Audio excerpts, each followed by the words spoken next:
In December of 1900, a ship passed through the dark waters off the west coast of Scotland. The sea was black.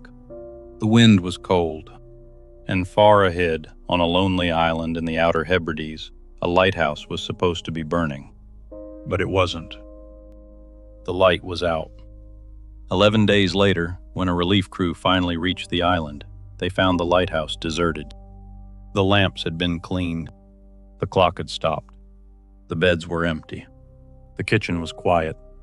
2 sets of outdoor clothing were missing, and the 3 men responsible for keeping the light alive had vanished. No bodies were ever found.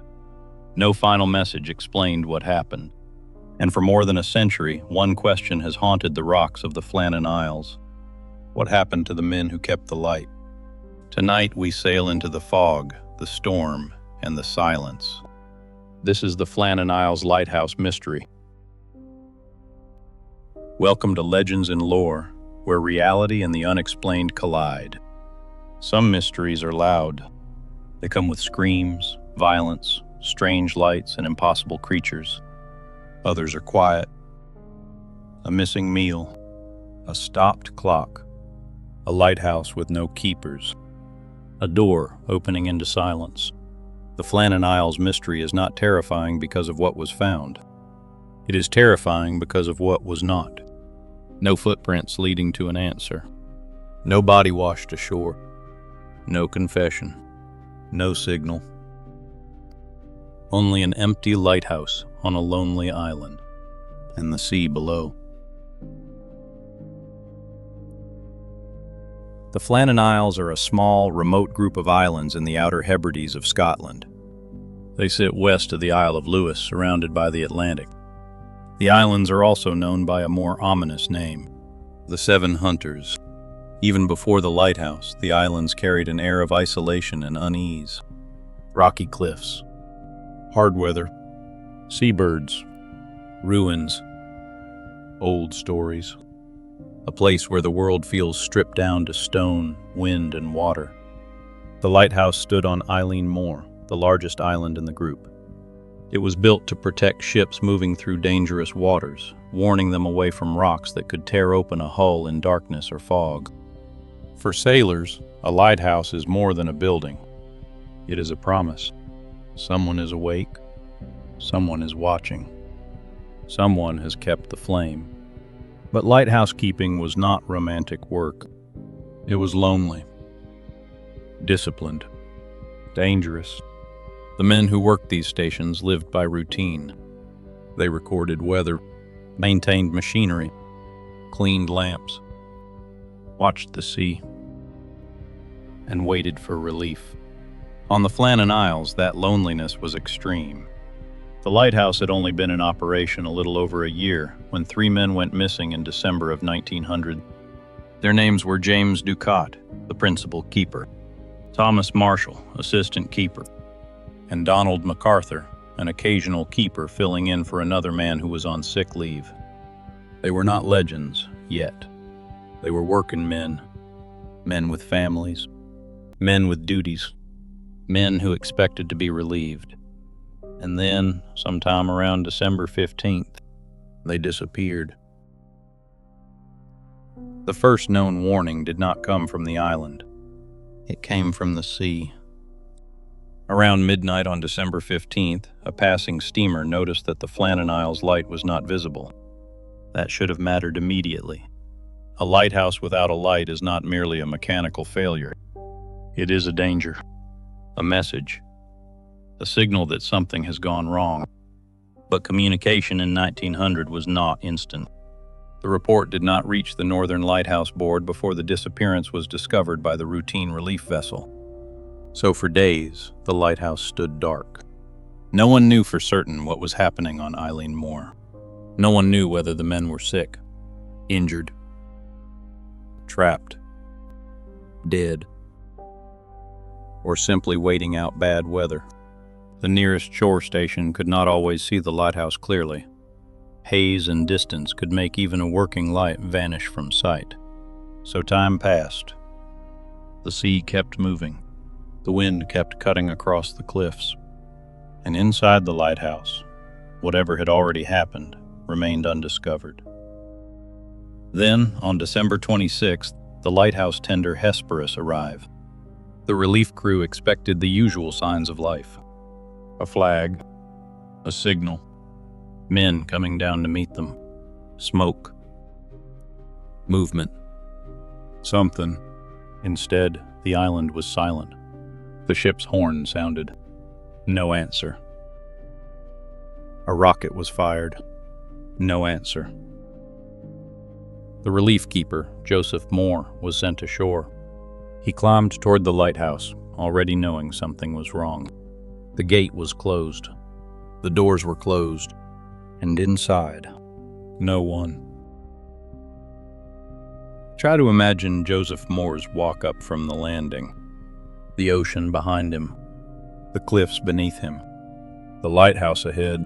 No friendly wave from the keepers. No shouted greeting. No sign that anyone had seen the Hesperus arrive. Only the wind and the sound of the sea. Mòr reached the station and found the entrance gate closed. He made his way inside. The kitchen door was open. The fire had not been lit for days. The rooms were empty. The beds were empty. The men were gone. This was not a messy scene. That may be the strangest part. The lighthouse did not look like a place that had been attacked. The light room was in order. The lamp had been cleaned. The oil was ready. The machinery was ready. The work of the morning appeared to have been completed. Everything suggested the keepers had not fled in panic from inside the building. They had prepared the light. They had done their work. Then they had gone out and never come back. 2 sets of outdoor clothing were missing. That detail matters. It suggests that 2 of the men had dressed for conditions outside, but 1 set remained behind. And under lighthouse rules, 1 keeper was usually expected to stay inside while the others went out. So if all 3 men left the lighthouse, something urgent may have pulled them out. Something important enough to break routine. Something near the landings. Something in the storm. Or something they believed had to be dealt with immediately. Mòr understood the seriousness of what he had found. He went back down to the landing and reported that the station was deserted. Other men came ashore. A search began. They looked through the lighthouse. They searched the island. They checked the landings. They scanned the rocks below. But there was no sign of Ducat. No sign of Marshall. No sign of McArthur. No bodies. No clear trail. No final note. Only the island, the lighthouse, and the sea. The mystery of the Flannan Isles is often told through the eerie details inside the lighthouse. The stopped clocks, the empty rooms, the missing men. But the strongest evidence may have been outside. At the West Landing, investigators found signs of violent weather. Iron railings had been twisted and displaced. A life buoy was gone. A heavy stone had been moved from its position and carried down onto a path. And this was not happening at sea level. Some of the damage was high above the water, high enough that anyone standing there might have believed they were safe. But the Atlantic has a way of reminding people that safety near the sea is often an illusion. A large wave does not need to last long. It only needs to arrive once. One sudden wall of water, one surge over rock, one impossible hit from below, and 3 men standing in the wrong place could vanish in seconds. This became the official explanation. The keepers had likely left the lighthouse during bad weather to secure equipment or inspect damage at one of the landings. Then an unexpected large wave swept them into the sea. No warning. No rescue. No trace. It is a grim explanation, but it is also a believable one. The sea around the Flannan Isles is not theatrical. It does not need ghosts to kill. It has cliffs, wind, currents, rogue waves, whetstone, and men who had to work close to danger. Still, the official explanation leaves an uneasiness behind. Why would all 3 men go out? Why was one set of waterproof clothing left behind? Was the situation so urgent that rules were ignored? Did one man go out first, then another followed to help, then the third rushed after them? Did they see something near the landing? Did equipment break loose? Did a sound or signal draw them out? Or did the sequence happen so quickly that no one had time to think? The official theory may be the most reasonable, but reasonable is not the same as complete. And in that gap, the legend grew. Over time, the Flannan Isles mystery gathered details that made it even darker. Some versions describe strange logbook entries, violent storms, a keeper crying, another silent, men frightened by something beyond ordinary weather. These details are powerful.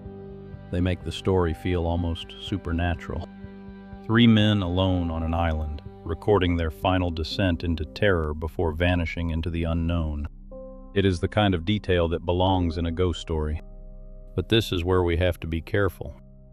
The official records are less dramatic. The last written logbook entries were for December 13th. Weather and operational details for December 14th and 15th had been noted on a slate, ready to be transferred into the log later. That does not mean nothing strange happened. But the famous dramatic log entries, often repeated online, are not supported in the same way as the official correspondence and investigation records. And that matters, because the Flannan Isles mystery is already haunting without embellishment. It does not need invented madness. It does not need ghosts writing in the logbook. It does not need one man weeping in a storm. The truth is lonely enough. 3 men were stationed on a remote island. The light went out. The relief vessel arrived. The lighthouse was empty. The men were gone, and the sea kept its secret. Sometimes folklore grows because people want an answer, but sometimes it grows because the real answer feels too cold. Probably swept away by a wave, may be realistic, but it does not satisfy the part of us that sees an empty lighthouse and feels watched. So the story changes. A tidy kitchen becomes an abandoned meal. A stopped clock becomes a supernatural omen. A missing oilskin becomes a clue to impossible behavior. A storm becomes a psychological breakdown, and the island becomes something more than an island. It becomes a stage for fear. It is easy for a mystery to swallow the people inside it. The Flannan Isles case is often told as if the men are pieces on a board. 3 keepers vanished. 3 bodies missing. 3 clues. But James Ducat, Thomas Marshall, and Donald McArthur were not clues. They were men. Ducat was an experienced principal keeper. Marshall had served as an assistant keeper. McArthur was filling in temporarily. They had names, families, histories, and responsibilities. And they died doing a job most people would never choose. A lighthouse keeper's life was built around vigilance. To keep the light burning was to protect strangers you would never meet, ships passing in darkness, crews fighting weather, families waiting on shore. The keepers did not need to be famous. They only needed to keep the light alive. That is part of why this story endures, because the lighthouse itself is such a powerful symbol. A light in the dark. Order against chaos, human discipline against the sea. And on the Flannan Isles, that symbol failed. Not because the men were careless, not because they abandoned their duty, but because something happened that pulled them away from the light. Something immediate, something dangerous, something final. When the Hesperus arrived, the lighthouse was not destroyed. The lamp was ready. The building stood. The machinery waited. The keepers were the only missing pieces. That image is hard to forget. A working lighthouse, with no one left to work it. So what happened to the 3 lighthouse keepers? The first theory is the official one. A tragic accident. The men went outside to inspect or secure gear after storm damage. They approached the west landing. A sudden, large wave struck. Perhaps one man was swept away first. The others tried to help. Then another wave took them. In the chaos, all three were lost. This theory fits much of the physical evidence. It explains the damage. It explains the missing outdoor clothing. It explains why no bodies were found. And it respects the danger of the place. The second theory is a sequence of rescue attempts. Maybe only one keeper left at first. Perhaps he noticed something wrong near the landing. Perhaps he slipped. Perhaps a wave hit him. The second keeper saw it and went to help. Then the third, seeing both men in trouble, rushed out without proper gear. This would explain why one set of waterproof clothing remained behind. It would also explain why the rule of leaving one man inside was broken, not by decision, by panic, by loyalty, by the instinct to save another man.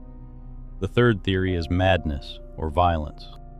Some versions imagine that isolation drove one keeper insane, leading to conflict or murder. But there is little evidence for this. The lighthouse was orderly. There were no bodies, no signs of struggle, no blood, no confession, no weapon. It is dramatic, but drama is not evidence. The fourth theory is deliberate disappearance. Could the men have staged their own vanishing? It is hard to take seriously. Where would they go? How would they leave? Why abandon families, careers, and identities from one of the most isolated lighthouse stations in Scotland? And why leave no trace at all? The fifth theory is supernatural. Ghosts, sea spirits, curses, old island forces, something seen from the rocks that drew them out into the storm. There is no evidence for that, but it persists because of the atmosphere of the case. An island known as the Seven Hunters, a lighthouse without keepers, a light that went dark, 3 men swallowed by the sea. Some stories almost invite the supernatural, even when the facts do not require it.